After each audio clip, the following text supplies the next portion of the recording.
क्या आप सोच सकते हैं, जून के पहले सप्ताह में राहत भरी बारिश के बाद उत्तर प्रदेश में प्रचंड गर्मी का ऐसा कहर टूटने वाला है कि लोग घरों से बाहर निकलने से भी डरेंगे। अगर आपको लगता है कि आप इस गर्मी से बच सकते हैं, तो आप बहुत बड़ी गलती कर रहे हैं। अगले 5 दिनों में तापमान इतना बढ़ेगा कि ये हीट वेव आपकी सहन शक्ति की परीक्षा लेने वाला है। तो अगर आप उत्तर प्रदेश में रहते हैं, तो आपको क्या करना चाहिए, आइए जानते हैं। पहले सप्ताह में पूर्वी हवाओं के आगमन और हल्की बारिश ने राहत दी थी, लेकिन अब पूरे उत्तर प्रदेश में गर्मी का कहर टूटने वाला है। लखनऊ मौसम केंद्र ने चेतावनी जारी की है कि अगले 5 दिनों तक हीट वेव का प्रकोप रहेगा। वरिष्ठ वैज्ञानिक मोहम्मद दानिश का कहना है कि अधिकतम और न्यूनतम तापमान में 2 से 3 डिग्री सेल्सियस की बढ़ोतरी होगी, जिससे लोगों को सावधान रहने की जरूरत है। अब बात करते हैं उन जिलों की जहां हीट वेव का सबसे अधिक असर देखने को मिलेगा। लखनऊ, बाराबंकी, हरदोई, कानपुर, लखीमपुर खीरी,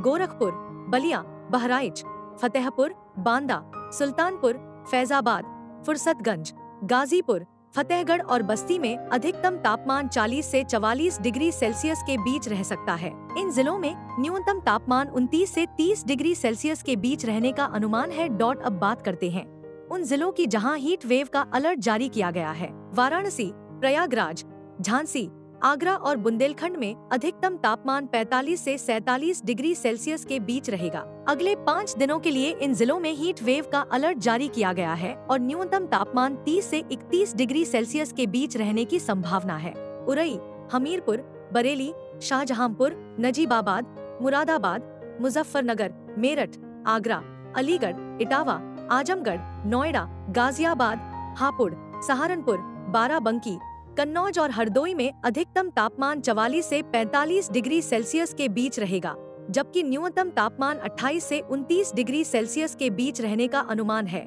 इस प्रचंड गर्मी से बचने के लिए लखनऊ मौसम केंद्र ने लोगों को घरों में रहने की सलाह दी है। अगर बहुत जरूरी हो तभी घर से बाहर निकलें और जितना हो सके धूप से बचें। घर में रहते समय भी पानी की पर्याप्त मात्रा पिएं और खुद को हाइड्रेटेड रखें। तो दोस्तों, ये थी उत्तर प्रदेश में आने वाली भीषण गर्मी और हीट वेव की जानकारी। लोकल 18 के लिए लखनऊ से अंजलि सिंह राजपूत की रिपोर्ट।